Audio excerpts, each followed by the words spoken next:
Dude, 48 games are done. How we doing? 48 games are gone. That's it. Well, they all went how I thought. Oh yeah. That's I had South Korea coming out, of course, like we all did, I'm sure. We did talk about Japan coming out, so. How about that Serbia-Cameroon game? That was a 3-3 draw. That was a pretty good one. Nice 2 a.m. kickoff. I did not have Morocco winning their group. I'll tell you that. I don't think many people did, to be honest. There's a few surprises in there, and even just the way they finished up. And we'll get to Spain here and how they finished second in their group, and maybe a little bit of a different kind of approach for them. But I mean, that's it. 4 games a day is done. I don't know what I'm going to do with my life now. Well, you'll do 2 games a day. How we doing? And then pizza? we get to the quarters, and then we're done. That's it. Then it's down to slim pickings, one game a day. Yeah. I'm up in my cabin right now in the mountains, drinking a little single malt at 1:30, as we do. Cheers. How you doing, pizza? Good to see you here. Well, what are your biggest takeaways from the group? Do you want to just run down them A through? Yeah, I think my big fear is that an expanded World Cup is probably going to produce some nasty games. And the reason I say that is when you run through the list of teams that missed out in this World Cup, or at least qualifying for the group stages, there are probably 8 or 9 pretty good teams or teams that you'd like to see in here. Then beyond that, now you're scratching at teams that could perhaps come on into this World Cup, and then now you're looking at lower level teams playing for what is the conflict that we see on TV now, where it's 0-0 and people don't like it. People are arguing about this is 0-0. This is where soccer's boring. This isn't very good. And I think that's my big concern for an expanded World Cup going forwards. But ultimately, this is the dream right now. We've got so many games. They've all been fairly good games. Even the 0-0s that for the wider soccer audience probably weren't that exciting, but there's a lot of potential for the way the groups have played out. So I think there's a lot of great stuff that's come out of this World Cup already. And then for you as a oval football fan, what's your takeaway for the real football? If we're talking a Peyton Manning, David Beckham commercial, of course. Well, I mean, I see the argument on why you wouldn't necessarily want some of these lesser teams to be in. You're going to have probably some more blowouts, which is going to lead to probably some more red cards, general shenanigans. But I also think when you're trying to grow that sport, you talk about countries like the U.S. and countries where, I don't know what else there is, Canada maybe, where soccer isn't as natively popular, having a better chance at making it, or even for some of these, smaller countries that, realistically aren't going to make it anytime soon, but now they, you add in another team or two from, each region, and you might expand general adoption and fanship from those areas. So I think there is some good that could come. I think what might be a nice touch would be, rather than expand the whole tournament, do kind of what the NCAA did with their, they expanded from 64 to 68, which isn't a huge expansion, but they got some of those bubble teams to play each other for the 1 seed that got into the cup. So now maybe you take all the countries that would have been the D countries, right? And you add an extra 8 of those in, and those countries have maybe just one head-to-head as a prelim match, maybe 3 weeks before the cup or something, and that's a play-in game to get in. I think that's a great idea. Now you're talking about matches that matter, essentially a do-or-die match, and you get to expand. You can still call it a World Cup match. It's still a play-in game for the World Cup, and call it a World Cup match. Let the cup, let the stats count, and people got something to play for. You're expanding, and then you're not having those are all teams that are probably relatively comparable, and that's kind of how you do it. I think, where you don't have some of the issues you're theorizing, which are certainly likely to come. Yeah. But thinking about doing like 3-team flights instead of 4 teams like this, and then moving into, like, depending on how you do in your 3-team flight, will kind of where you end up moving forward. So I think the excitement, as we've just seen over the last few days, of the groups finishing out and the games kicking off at the same time, and watching games side by side, seeing what's going on and moving between the games, I think is brilliant. And I had a friend ask me, why did they do that? If every other game has been on its own time slot, why now are we having to choose between a game if you don't have the technology to watch both games? And it's simply out of fairness. And as you've seen some of these groups, there are videos online where you can see how groups have moved between the first seed, the second seed, and then teams that finished bottom were now in, and now they're out. And that even just happened in the Switzerland and Serbia game, where a draw results in one way, and the Costa Rica game yesterday, it's potentially a 12-goal swing. It was impossible because of the points that they were on, but it adds perhaps that level of excitement that's missing outside of a true soccer fanatic's understanding of the game. And I think for that reason alone, to go into more teams, it could be more exciting, because then you're playing different people and different things can come out of it. I mean, until you hit a breaking point, I'm always of the general thought premise of more is better, right? Yep. Expand the fields, do whatever, do play-in tournaments. I want more. So if you can give me quality matches, and you don't have to have the best 20 teams in the world playing each other. If you've got, teams that are between 40 and 60 ranked playing each other for play-in matches, you're still going to have quality matches. That talent is going to line up okay. You don't have to, it doesn't always have to be the best talent in the world against the best talent in the world. As long as the games are good, nobody cares if the countries are shit. If the games are good and they're fun to watch and you can gamble, and that's true. I mean, that's I mean, yeah, who cares? I'll watch, Tahiti plays Svalbard and John Mayen. Put some money on it and let's go. Well, let me know how that game goes. I'll probably be busy that day, but I'll look for the result. But that's what qualifying is. And that's how they expanded the Euros and then added in the third seed, the best ranked third teams in I think it was 4 that would then go into playoffs. And so that added that element of excitement, the more games, the kind of the one and done moving through. So I think there's potential. I agree with you, but as a true fan who has had their country miss out of major tournaments and then is also now doing really well in major tournaments, I think I really like that we are in a position to say, let's keep it elitist and let's keep the best in there. Bring up that flight.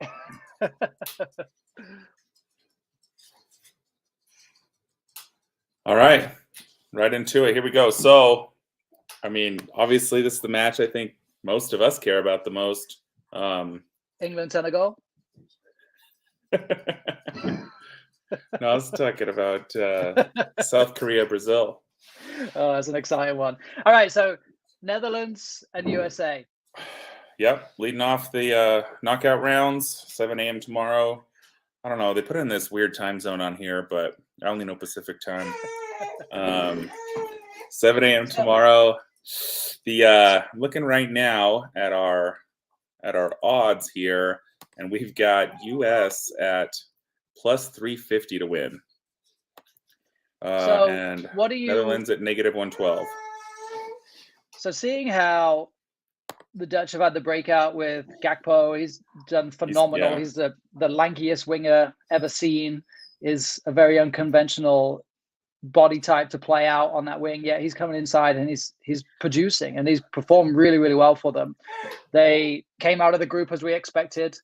Now, the US, we also talked about them probably finishing second. You could argue that they scared England to deciding to play. Really should have beat Wales. Yes, that was, I think, also a concern against Iran, where they started to give them a sense of hope and eventually shut it down and saw the game out well. You've got Pulisic. I refuse to call him Captain America. I think that's probably the worst name in the world. But yeah, it's bad. He should be in for the game. They're talking about how his Did you see the quote where he said after the game, or they took him into the changing rooms? He said, "I was pissing red, white, and blue," and he asked the physio if it was for the USA, and the physio said, "No, it could be kidney damage. Let's get you to the to the hospital." I did not see that, but it's amazing. So you look Pizza at here's what the got a US great got question. now. Yeah, these will go to PKs. Yeah, we'll have a winner. Yes. So there'll these be are do or die 15-minute now, extra or 10? 15, right? yeah. 15-minute overtime, and then PKs, 5 per Yep. team. And then if that ends in a draw, another 5. You can't shoot again unless you go back through. Yeah, so it used to be, there's been all sorts of trials with silver goals and golden goals, which were, golden goal was if you score at any time in the 15-minute quarters, then you would win the game right out. That's gone away. Then there was silver goal, which was if you were winning in that half of 15 minutes instead of quarter. In that half of 15 minutes, then you would win at the end of that. But now it's straight up 2 halves of 15 minutes, and at the end of that, if a team's winning, they win. If not, and it's still a draw, then it will go into penalties. 5 penalties. If it's even after that, then it goes to sudden death, and it's one after the other until we have a winner. They'll go all the way through 11 players and then come back through if that's the case. And hopefully it's not your team that's having to take over 11 penalties or even over 5 penalties and you get it done early, but it could happen. So how are you feeling? Does this game go to penalties? I don't think this game goes to penalties. I don't think. So the US has an interesting stat about the US. They have the most direct attacks of any team in the World Cup so far, which means that whenever they're getting it, they're going forward, which you could argue is probably the very typical style of the American game. It's get it and go. It's the English were concerned about the athleticism of the US, and I think fairly, even just based on that stat alone, I think the Dutch should be able to control that, but I think the US is good money there at plus 350. I would take a go on that.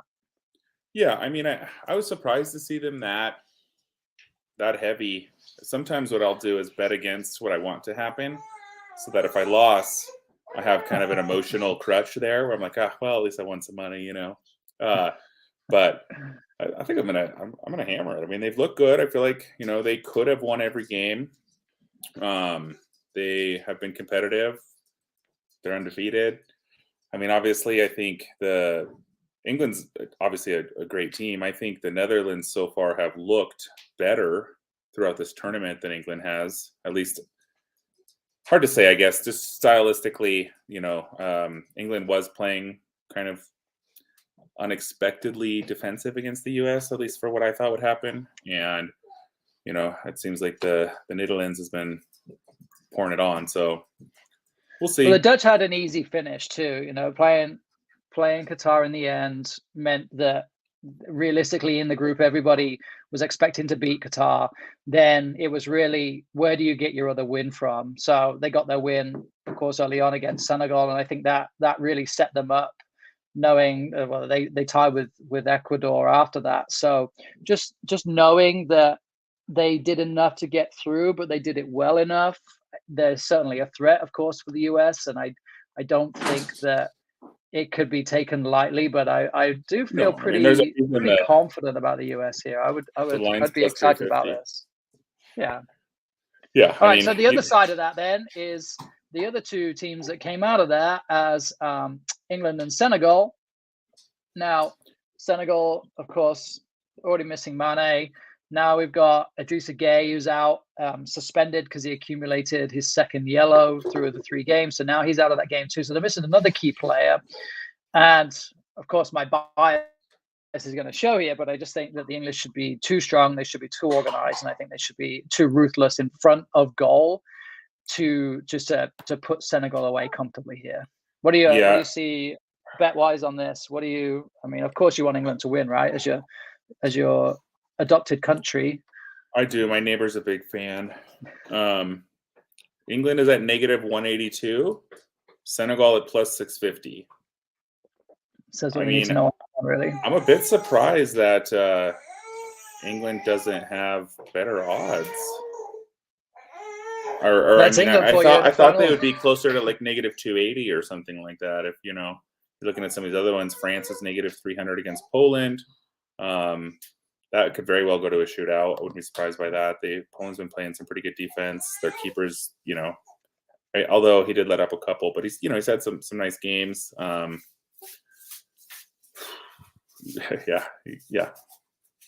I mean, well, you look at Senegal, what do you think? They're reigning AFCON champions. They are one of only 2 African teams to qualify out of the groups of this World Cup. I think they are, though, of course, those in Morocco, but Morocco, I think, are the better team out of the 2. So if we're going to pick one of the teams to play against, I'm happy to play against Senegal. I am happier to play against Senegal than I am to play the Dutch. And actually, I'm happier to play Senegal, I think, than Ecuador. I think there's something I talked about in our first preview show around just how the South American teams bring something different, and they have that fight and that edge that, well, you saw Uruguay today, the tears that came out after the game, but they're about to slit that ref's throat. That's what I mean. There's a fight there. There's a desire. There's that I think can be lacking in, not that it's lacking in the African teams, but I feel better personally playing against, of course, this will come back to bite me in the arse now, but I feel better playing against the Senegal than any other team that could have come out of Group A, aside from Qatar maybe, but then well, sure, you never know what happens with the money on that one. So yeah, I think England, I think that should be all confident about that. Pizza's got a good comment here that he feels like every game should be played to a victory or not, and I'll let you weigh in after I do here, Chicken, but I disagree. I think especially with the way that the group stage goes, you can have an inferior talented team play really well and earn a draw, and you go to PKs. I feel like that kind of diminishes some of what they accomplish by earning a draw. And when you're talking about knockout range, of course, somebody's got to move on, somebody stays back. But I think the way that group play is done with scoring and kind of how they decide who is 1 and 2 to come out, I think draws are an essential part of kind of that whole mechanic. It's difficult for me to look at it any other way. Like, this is a part of the game. I think about seasons, the draws, you get points for draws. Of course, you get points for draws here in the World Cup too. And as you see, teams have gained points, like you said, as an inferior team. You're playing out for a 0-0 or for a 1-1. And then later on, of course, in the games, when you get to the knockout rounds, now you start seeing teams holding on for penalties because there's a chance to win in penalties. So looking at decisions for penalties, and I think was there something posted recently about the next World Cup having something like that, where they take penalties before the game, and they were talking about taking penalties before the game to settle who wins it during in qualifying? the event of before the game. So before the game, to my understanding, it was a brief article that I read where they talk about, so if our kickoff is at 11 a.m., at 11 a.m., so at 10:30 we take penalties, and then if I beat you in penalties, then we get to the game and it's a tie, then I win because I won on the penalties beforehand. And now I don't know if is an idea I'm a little intrigued by, because it would change the whole dynamics of the game. Like, Pizza, is your real name Sepp Blatter by any chance? Trying to impact the game, now you're out of it, you little rat. No, I just think that there's I don't know, I'm a purist, but I think in everything else I do, I try and look at opportunities or potential for adjustments, and it's a difficult one to see any other way around. I mean, a draw is an essential part of it. Please, if you don't know who Sepp Blatter is, don't worry about it. All right, so let's go to let's go to C and D. So Argentina, Australia, of course, Messi. We've got Messi. It looks like he's now hitting the ground running. Now it looks like he's taking off. Yeah. So I think this is a huge problem for Australia going forward.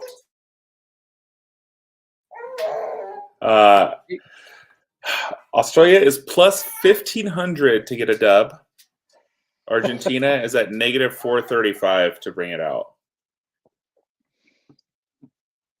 I don't see Australia beat Denmark in the final game to qualify. Arguably, the Danish have had a terrible tournament. maybe the ghost of Christian Eriksen isn't That's with not them because arguable. he was there with them in person.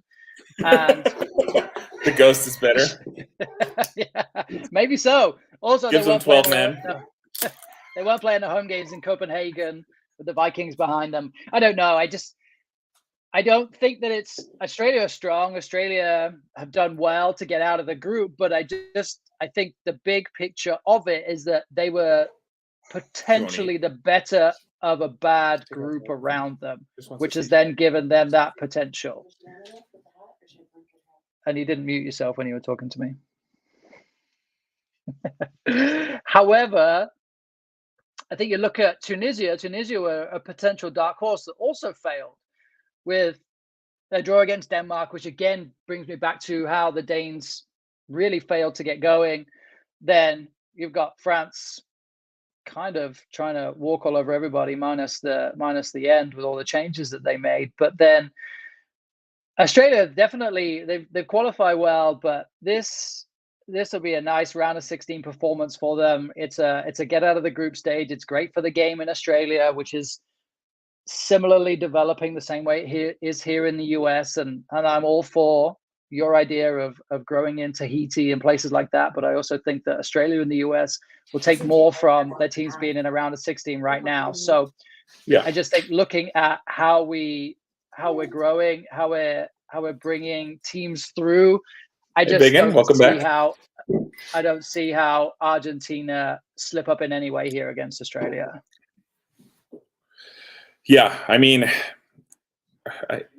it's one of those things for me. Like, so, I mean, the Saudi Arabia game was obviously wild. That was a plus 2,800 going into the match. It was a fool's bet, but plus 2,800 always is, right? Yeah. I mean, Australia has played with a lot of passion. I just feel like soccer is one of those things where the best team does not always win. And you've got a team that won 2 or 3 matches, and they look good. They're playing strong. I feel like they've got some team unity from what I've seen. I didn't watch all these matches because I'm next to you in California with an infant. Some of those 2 a.m. games are let on my reach. But I don't know. I feel like at plus 1,500, I might sprinkle a little on it just because I'd rather they won. I essentially always root underdogs when it's relatively neutral games that I'm watching, regardless of sport. Kind of always root for underdogs or unexpected things to happen. So, So out of those, then looking at how that bracket feeds on, you've got the Dutch versus the USA. You're going USA on that? Heart and money. Okay.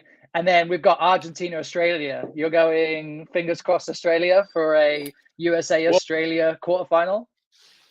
I mean, I think that would be fun. I also more just I'm not going to bet on Argentina at negative 480 because I've already seen them choke to a much worse team than Australia.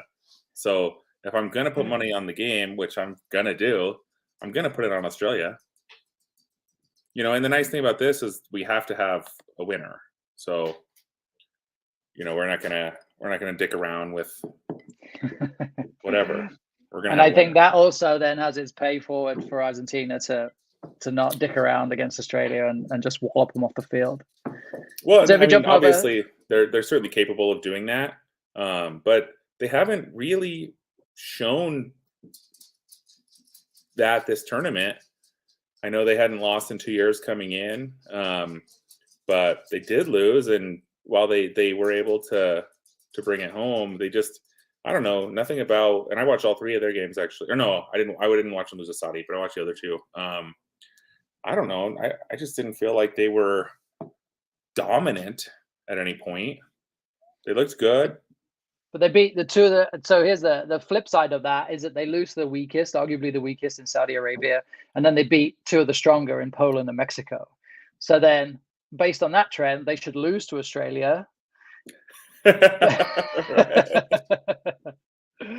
I don't see it. So then France, Poland. It could have been France, Mexico, and to go all the way down through the tiebreakers and then ultimately it was decided by goal differential, but Mexico would have been out on, I think, 3 points of fair play versus Poland, and that's the yellow cards that they gained in earlier games. But France-Poland is an interesting one. The French are really strong. They really messed up in the final game, but by making 9 changes, yeah, I mean, yes and no. The luxury that they found themselves in there is that they had the goal differential. They were strong. They beat Australia 4-1 in the opening game. Of course, they went 1-0 down too. But then you look at, they're able to make 9 changes. But what those 9 changes demonstrated was that they lack some considerable depth in their team. I mean, they end up playing Camavinga at left back, and he's a center midfielder for Real Madrid. So he can play out there clearly, but he doesn't play out there very well. So I think there's an issue for the French team if they do get any injuries. But we talked early on about, how do they play with Benzema not making the trip, and it's like Benzema who? I don't think there's any fear around Benzema being there or not being there with the quality of the players that they have going forward and the strength that they've shown early on. Do the Poles jump in here? Pizza. So Chicken Nuggets, I believe, is drinking the champagne of beers, as one does. And I am drinking a Glenfiddich 12-year single malt. At 2 p.m. on a Friday. Attaboy. I'm on paternity leave at my cabin. It's always 2 a.m. here. It's no rules. So the Poles and Lewandowski, they play well. They ground out the result. They tied with Mexico, which they knew would be a big game. They beat Saudi Arabia, which again everybody thought they were going to beat them, minus Argentina. So they ended up in a really strong position, and then of course losing to Mexico at the end is a really interesting way to end the group, yet still scraping themselves through. So wait, say that again, because they didn't. They lost to Argentina at the end. Right. Sorry, Argentina. Yeah. They drew Mexico first right. match. So to fight themselves through and lose still, and then still qualify, I don't know. I mean, that's what happened to Spain too. Yeah. Japan beat them, and then they still got in. I mean, yeah, but I mean, Spain again in a similar position to the way the French were. Yeah, they're solid. They knew they were going to qualify. Then it's just a toss-up of if you decide that you would rather be on the left side or the right side of the flights, because as you see on the screen now, the teams on the right will play the teams on the right. So the way it'll figure out, top right there, France, Poland, England, Senegal. Am I to read that right and say England would have to play France?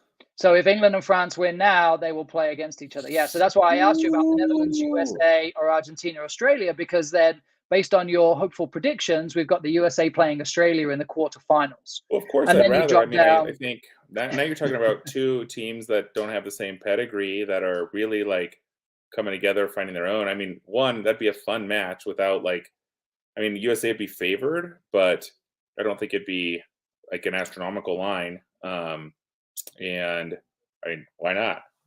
I think we could beat Australia more likely than we could beat Argentina.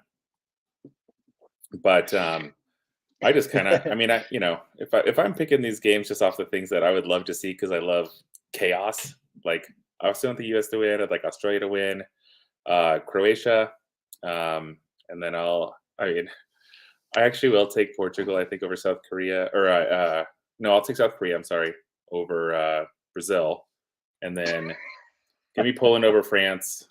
The French team drives me nuts. There's like 3 Frenchmen on that team. England, I'll give you. Morocco, Spain is pretty fun. We actually went to both those countries on our honeymoon. Give me Morocco because it's fun. And then, who does Portugal play?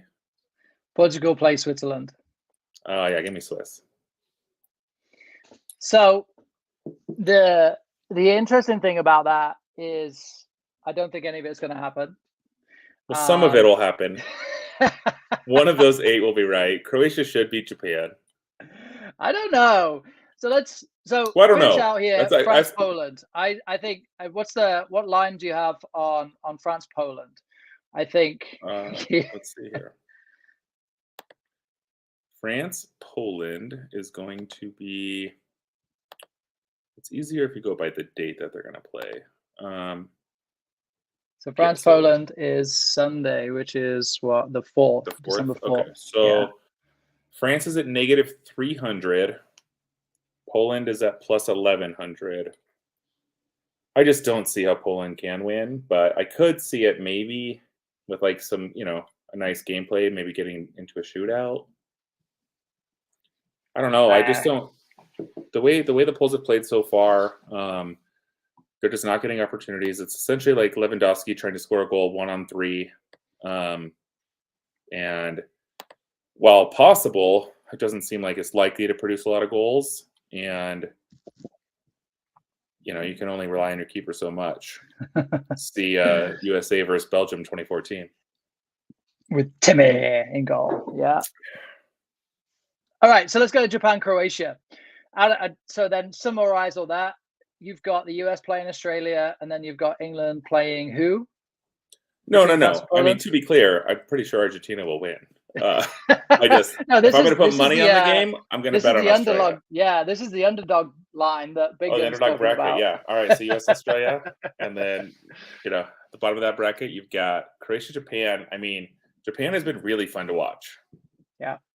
The Samurai are coming in hot, and I've enjoyed all of the match play of theirs that I've been able to watch. Croatia, I rooted for hard in 2018. I've been there a couple times. I sailed around for a week there. I actually been talking to my captain from the boat that we rented in Montenegro. Rented a boat and sailed to Montenegro for a week. A couple years after I sailed Croatia, and he was Croatian. Actually fought in the Croatian Navy during the Croatian War for Independence. This guy, we should bring out our next show, tell some stories. He has got, wild shit. There's a battle that Croatia won against Serbia, where they were outmanned like 6-1 under unbelievable odds, just crazy shit. Anyways, I have fallen in love with Croatia. It's my favorite country in the world that I've been to, and I will root for them until they play the U.S. every tournament forever. So that could potentially be a matchup in the semifinal stage. Yeah. So the Japanese, they took an interesting route to winning the group here, which was they lost to Costa Rica, and then they go and beat Spain and they beat Germany, which is phenomenal in the way that they did it. But the way that they beat Spain, I think that is going to be a blueprint for the other side of the bracket for Morocco to beat Spain too, or potentially try and beat them. But I think with the way that Croatia like to play, the way that Croatia like to try and control the ball, again, I think that Japan may have enough in them to get out of this game against Croatia. I think it's possible. You sit back and you stay in the game, and you can play quick, you can counterattack quick, you can stay disciplined. There's a large part of culture to be so well disciplined and follow the plan. I think this is Croatia's very, very midfield tasty is game. as good as any, but they, I feel like they're struggling to put a lot of pressure on the front line, and we'll see how it goes. I'm a little worried. We're rooting for Croatia. I think if Croatia were to lose, Japan's been really fun to watch. It's one of the teams I could swallow, but I want the Croats to pull it out. We keep talking about, well, maybe you and I don't, but people do keep talking about the age of the Croatian midfield. You've got Modric, he's old, of course, and then he's younger than us. Yeah, I know. It seems crazy, doesn't it? We're at that stage now where you're looking at athletes who are old and they're still younger than you. That's not a fun way to look at life. But you've got Brozovic in there still, Kovacic in there still. It feels like that team's been around forever. It feels like that midfield line's been around forever. You've still got Perisic, of course. Perisic is for some reason a left back at Tottenham and is playing in the midfield again for the Croats. So I do like Japan in this. I think there is a bit of a fairy tale approach here with Japan, the way they got out of the group. What are the odds that you see for Japan and Croatia? And is it worth dropping something on Japan here? Well, I won't do it, but they're both at plus money. Wait, that's interesting. Why don't you just bet them both?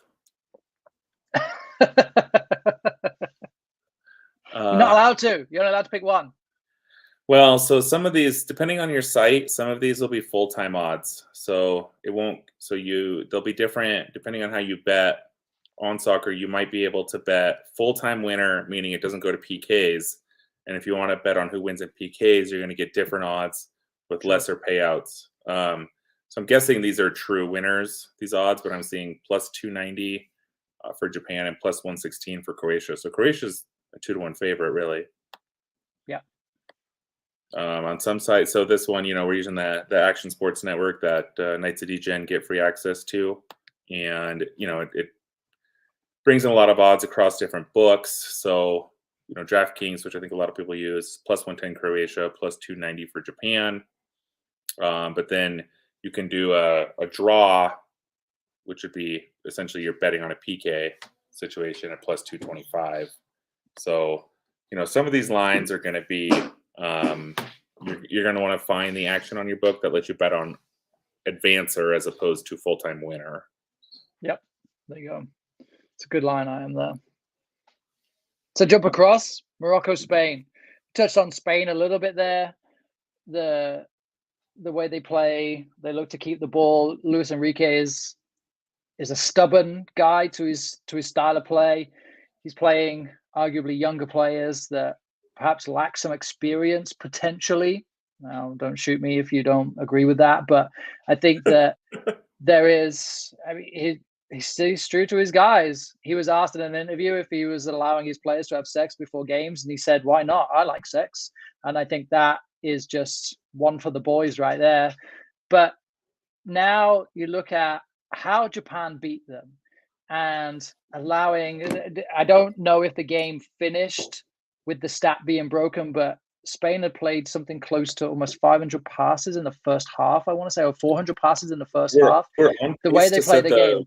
Record. Yeah, they want to move the ball. They play with purpose. They will play, and then look to break through, which is a wonderful style of play. When I coach, it's a hybrid. I can't say that my players are quite at the Spanish national team level, but Morocco went and beat Belgium, and they beat Belgium with just 37% possession. And they're going to expect a very similar experience against Spain. Now, as they've topped the group and walked away unbeaten, including beating Belgium and including beating a strong Canadian Belgium team. 2-0 too, didn't they?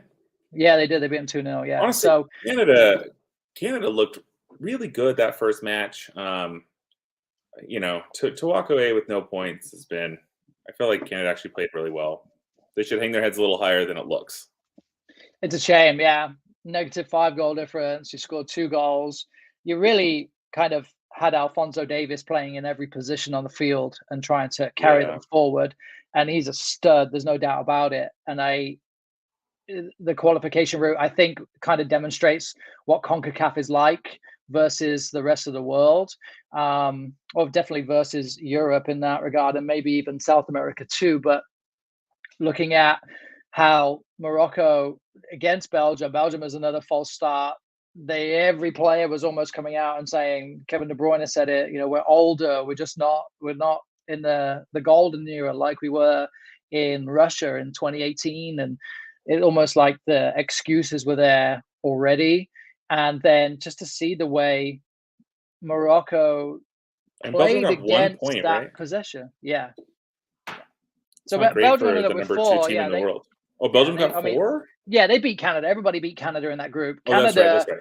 going in, were not the team that everybody thought would lose, like we thought a Qatar or perhaps a Saudi Arabia would lose every game. And so that's been an interesting outcome too. And I'd be interested to see how the Canadian team shakes out from that overall. But the way Morocco I think they played well. I think Morocco have a chance against Spain. But I would say that the money lines are probably not very favorable because of how dominant the Spanish can be. But Morocco's plus 600 to win. So I don't want to say it's not arrogance. It's a it's a game plan. It's a style of play that the Spanish have, that Luis Enrique has, that he enforces, and they won't deviate from that plan very much. And so, if Morocco can hold on, if they can get in the face the same way the Japanese did, I would sprinkle a little bit on Morocco having some sort of success here, even just to take it into extra time and even penalties. But to get through the game in perhaps a draw, I think is very possible here. So to bet And then for anything them can happen. getting into PKs would be a 280 plus 280. That's a nice little look, but that's into penalties. That's not extra time. That's getting into penalties. Yeah. Okay. Yeah. I think. Yeah, as I thought. I believe so. I think extra time counts as far as a result, but PKs don't for this. But there are ways to bet coming out in a PK. It's just different odds. Like your overall winner odds are going to be reduced on both ends. So, and unfortunately, Morocco win the group, and their reward is to play against a Spanish team that made a few changes and ended up in second. So now they're on arguably the strongest side of the bracket against European teams. So that's another good game. That's another good game to look forward to. I could sneak Morocco on that one. That'd be a good game on Tuesday. All right, I like that. It's fun. Okay, Brazil, South Korea. It says TBD because, of course, the game's just finished. Overall, 30 minutes ago or so. So we have Brazil, South Korea. We have Heung-min Son versus Brazil. Neymar, of course, kicked off the field against Serbia in the opening game. The Serbs really went at them, battered them about. There's rumors that Neymar's under 24-hour physiotherapy and working to get fit again, but much like the World Cup was in when he got kneed in the back, and there's all the fear around him. And it reminds me very much of England in major tournaments gone by, where all of the hopes and dreams of the nation is pinned on one player. And it kind of feels the same way here in the US with Pulisic, and everybody's concerned about Pulisic's health. And I mean, I think maybe they're waiting for that to see, because there's no odds posted. There's no odds posted for this match, really. Okay. So I think they're probably kind of, they're holding out to set any lines or odds until they have a little more info.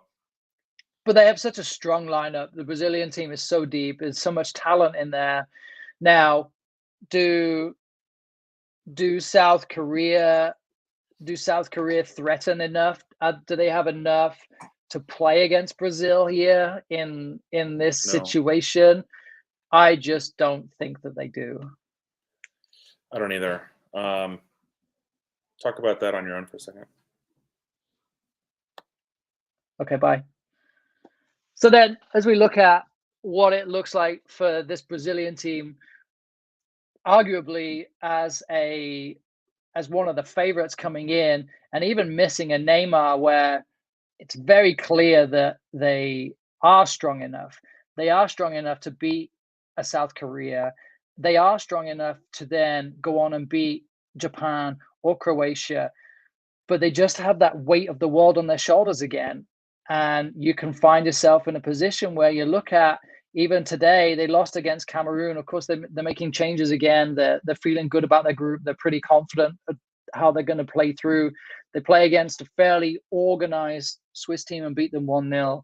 They beat Serbia 2-0 with, you guys saw Richarlison's goal. So that says everything it needs to say. I just think that there is more than enough quality in that Brazil team to get past South Korea. South Korea, again, much like the Japanese, will have the work rate and the ethics to stay to the game plan and to try and outplay Brazil. And this may even go to extra time because of the frustration that they might be able to cause. I just don't think that they'll have the wherewithal to outplay the Brazilians in other ways, to get into them a little bit. And that's a very English term, to get into them, but it's really about finding ways to upset Brazil, to disrupt the play, to find players like a Neymar. You get a Richarlison on the field and you see the way he plays for Everton, where he gets miserable. And if you can play him out of the game, you can get under his nose and upset him, then you can start disrupting the flow of what this Brazil team can have, because there's no doubt when they're in the flow and when they're having a good time, it's incredible to watch, and it's so much fun to see how strong they can play. So I think if South Korea can get clever about their approach to this game, there is a chance that it will go on beyond the first 90 minutes. But I just think that South Korea have got there on merit and have had an excellent performance. I just don't think that they go much further. And then jumping over is Portugal and it's Switzerland. Could have been Serbia. It could be, big gun. So good point. It should be a good game. I don't think there's any bad games in here, really. Perhaps Argentina, Australia might be the lowest quality game that we may see. Based on paper, I just think the Argentinians will be too strong for that. But Brazil, South Korea has potential. I just don't see it going another way. We got Portugal, Switzerland. The Portuguese, of course, qualified strong. We talked early on about if there was enough of a cohesion in this Portuguese team, if Ronaldo would be a hindrance or a hero. It turns out that much like Harry Maguire for England, we've got him. You've got Ronaldo excelling again at the international level. The game's a little slower. It's a little more kind of. Did you just compare Harry Maguire to Ronaldo?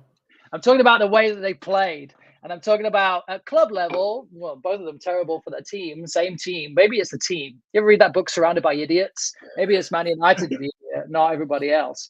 But just overall, there was the fear around Ronaldo. DJS, when he was on with us early on, was talking about Ronaldo should do it. There shouldn't be an issue. Everybody's all in on Ronaldo. And he even tried to claim that goal that wasn't his goal, that was ruled not his goal. He didn't even hit it with his head because he didn't want to mess up his hair. I mean, it looked like it at first, but yeah, it was clearly not touched. And he runs away celebrating like, yeah, look at me. But we know that. I mean, he might have thought he did it. I don't know. Get the fuck out of here. You know if you've touched it. Come on. Of all the douchey things that he's done, I feel like that one isn't so bad.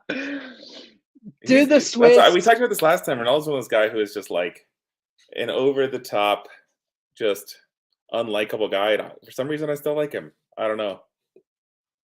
I don't know. But you guys, you and DJS are both down on Portugal. Just if they could overcome, and I mean, they look dangerous. They do, and of course, just to go back to the other side of the flight, when I was talking to myself, you've got South Korea, who eventually went out over Uruguay. And I spoke early on about Uruguay having potential if they can get it together. And I like them actually as a really strong South American team. And of course, it all fell apart. I think we saw not very good side of Darwin Nunez and the diving and I hate constant the way they play. claiming. Yeah, I really like South American centre backs. I think that they play really well. They're big, strong, physical guys. They can play football too. But ahead of the line, it's almost like Uruguay are back in time. You still got Cavani and Suarez taking it in turns playing. And I think when you're pinning hopes on those guys with some young, exciting guys underneath them, I think that's always going to be a recipe for a disaster. And it's what we've seen. And then, they chase the referee off the field and try and stab him in the face with their shoes. So I think that is probably a good situation for the World Cup to not have Uruguay around. But then looking at... that was a nasty scene at the end there. Then the Swiss, of course, come through today. They finished second by goal difference, by one goal against Brazil. Of course, Brazil threw in the towel a little bit against Cameroon. It felt a little bit like that. But we've got Switzerland finishing second by one goal in their group. Then DJS and I had a side bet off the last show. Who would finish higher, Swiss or Serbia? So that's probably why he didn't show up. That's exactly why he didn't want to pay you over. That 0.03 ether. Has ether gone up since then? Not enough for that to matter. Well, sure, but I think it's like $25 or something. Not a lot. I think you look at this Portuguese team. They, of course, lost against South Korea, but we're still strong enough, still dominant enough to make it out of the group against Uruguay with a really strong performance. Ghana gave them a little bit of a run in for their money, but I think in that term, Switzerland are just a different team to play against, and it's going to be a very typical European game without the doggedness perhaps of the African team like Ghana. Yeah, I was a little worried that they might get a red at the end there. I don't know if you saw how chippy it got. There was a lot of pushing. It looked like punches were about to be thrown. It was like dicey at the end. And I was so the commentators here were talking about that. Here we have Warren Barton. If there's any English guys listening, you know who Warren Barton is. He's a pundit for Fox who has the World Cup coverage here. So that just lets you know the quality of punditry that we have in this country. But Warren Barton is then saying, and he makes a really good point, like, you're through, it's in the bag. Don't do anything stupid. Right. Don't let the Serbians wind you up. Of course, we talked about the Serbians battering Brazil in the first game, and perhaps there's a lack of protection from the referees, but you're getting goaded into fighting with guys like Mitrovic, who I would never fight. He scares me, that guy. And so they're going out swinging, I don't know. literally. I've been to Montenegro, which is, I mean, you know, Croatia, they all border Serbia, but Montenegro's a little closer, and yeah, they're scary dudes. They're fucking scary dudes.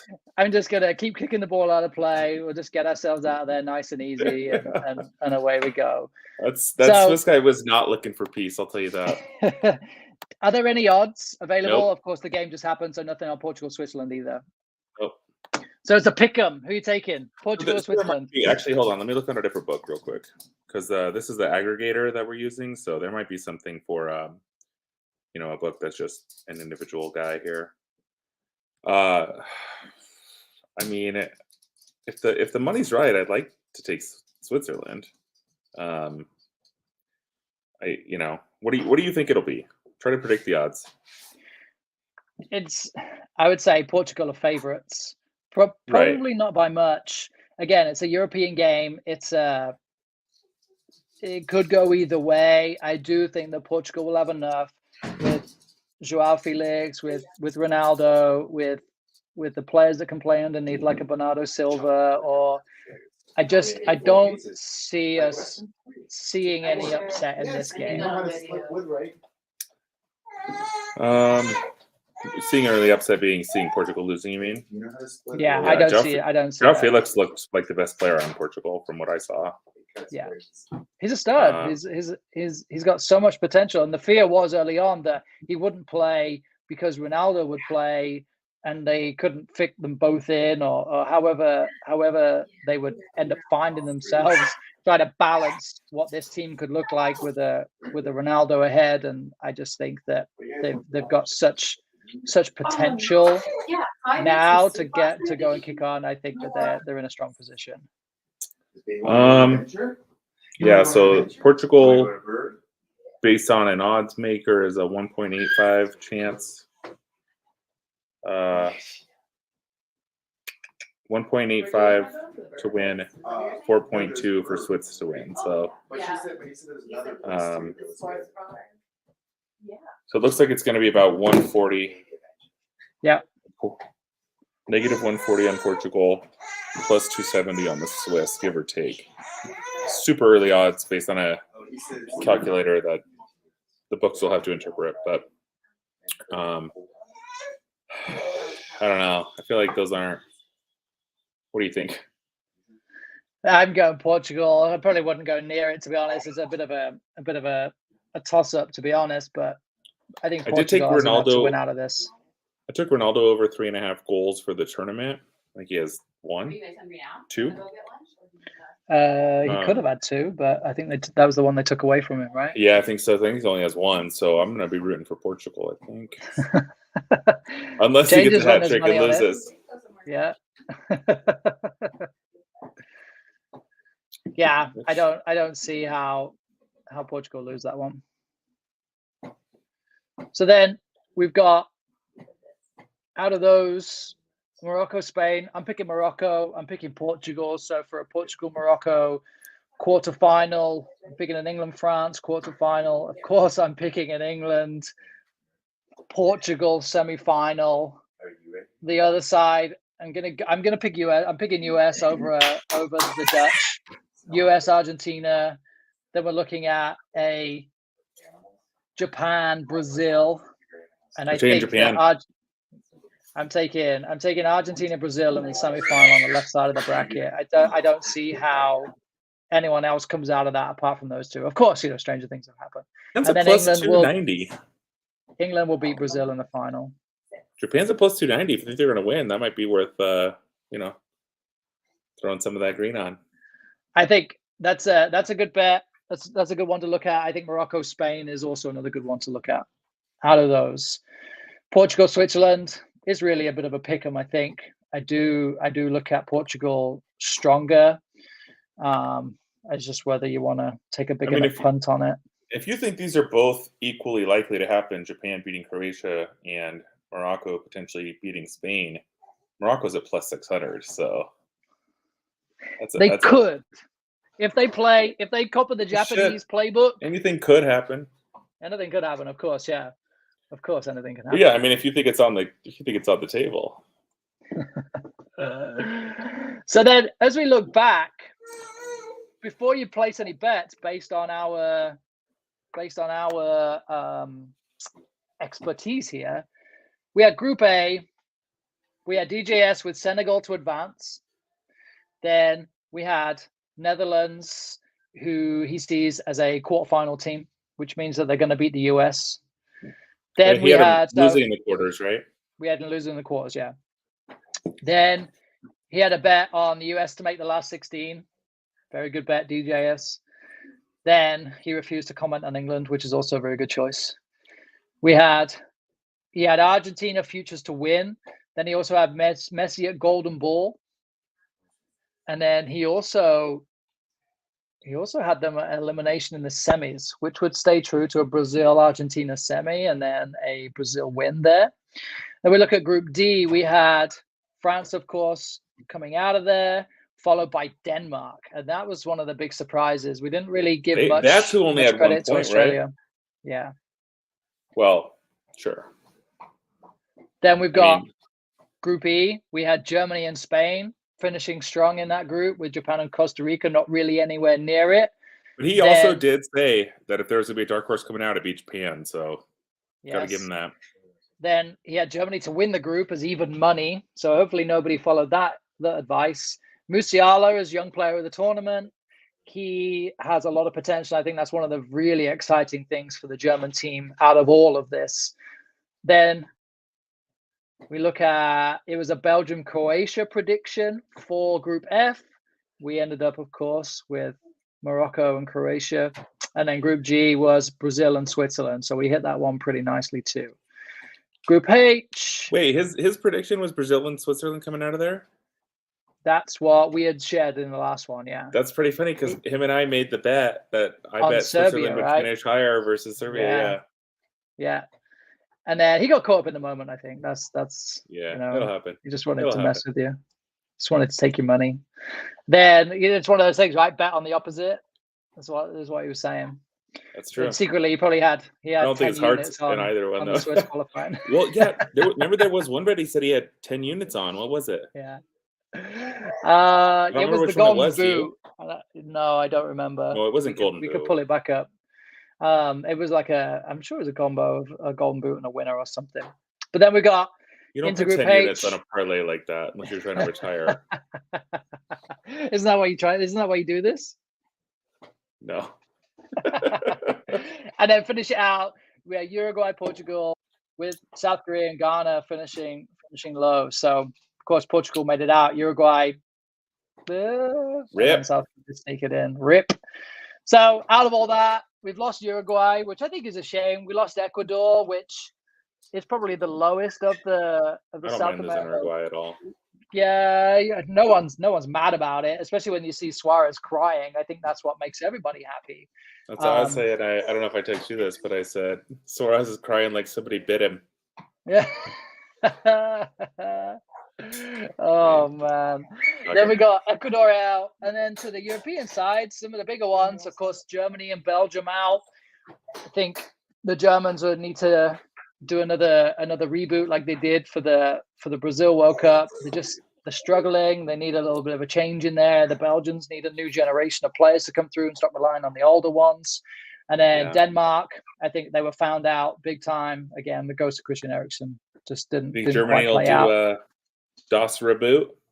Das Reboot is an excellent book, by the way, for anyone who wants to learn a little bit more about soccer or that Brazilian World Cup that the Germans won. It's a phenomenal book to read. Then you've got time they do it again, I think, right? It's potential, and at least they did it one time and it worked. 2 cups in a row. 2 cups in a row. They didn't get out of groups. Yeah. So much potential. But then you've got out of CONCACAF, which is North America, Central America. We've got Mexico out, Canada out. Alphonso Davies looked good, but now it's just the US as the remaining, as Fox continued to tell us here time and time again, that the US are the last remaining CONCACAF team and have potential. They have the option to do something against the Dutch that I think will not be a surprise if they pull it off. Yeah. And then Samuel Eto'o's famous prediction of Cameroon winning the World Cup is in the shitter, which is a shame. But he picked the team by rumor. He picked the team, so it's his own fault. I mean, he was, I don't remember what FIFA it was, but he was by far the best player on that game. He was so fast. You couldn't miss. That's the only reason I even know who he is, because he essentially was a star before I really was a soccer fan. All right, highlight so far. 48 games done. Highlight. I think Japan beating Spain was fantastic. I think the U.S. goal against Iran was pretty great. Just, as a fan. I got a Iranian buddy here, actually, who disagrees. In the shit. Yeah. In the shitta. I don't know. I mean, I'm kind of glad to see some upstart teams get through. I don't hate Belgium or Denmark not getting out. I love seeing some of these more fun teams that we don't know as much about. I do feel like some of these teams, like, you watch Japan play or South Korea or Morocco, and everybody is fast. I mean, like, really fast. Some of these young athletes versus these more experienced, higher league talents. There's speed kills. So there's some of these matchups where you're just winning with quickness, winning with speed, winning with endurance, and I mean, that's fun.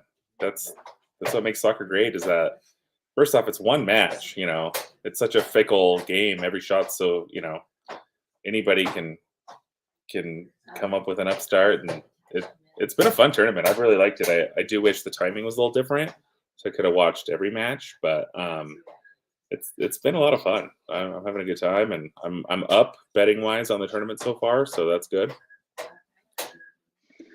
All right. I think for me, it's moments of brilliance, like Richarlison's kind of touch and bicycle kick. It's the free kick that Marcus Rashford took and scored, and just it's moments of brilliance for me as a soccer professional in coaching and as a fan and as somebody that wants the game to grow and for people to get more and more engaged in it. I think it's been overall very, very good. Of course, the Qataris have just admitted that hundreds of people died building the stadiums. So, now it's going. We'll give you a little bit of truth, and I think that's. I didn't see that. I mean, is always the fear. Not surprised, event, but then this event would kind of, as it gets going, would overshadow what's already happened and kind of the back issues behind this event. But we're enjoying the football. I think when all's said and done, there will be big inquest into how this actually happened and what we're going to do about preventing this from happening in the future. What's it fucking matter? I mean, FIFA got swarmed by Interpol and the FBI. It tells you everything you need to know. But I think we will see a couple of good little upsets in this coming round of 16, and we'll be back probably between the quarters and the semi. I think that's what we talked about, but we will be back. It'd be nice to get in before. It'd be nice to get in before the next round. Ideally, we'll see how it goes. Considering what timing looks like, but All right, so you got two underdog teams at plus 300 odds or better coming through. Who you got? I'm going to take Morocco. The U.S. technically needs that, Bill. Yeah, I'll take the US on that. Morocco and the US. I would also take Japan if they do end up as an underdog in that one too. So there's 3 teams that I would take. They're a huge underdog. Yeah. I think they have something. And I think they could. So as a pick them out of any of those 3. They have been fun. I'm not gonna lie. They've been fun. All right, round of 16. We start tomorrow morning. US lead us off. Here we go. We'll be there. I'm at Jungle Goat on Twitter. At Chicken Nuggets, and also at Lead on Soccer, as I fully dox myself out into the world.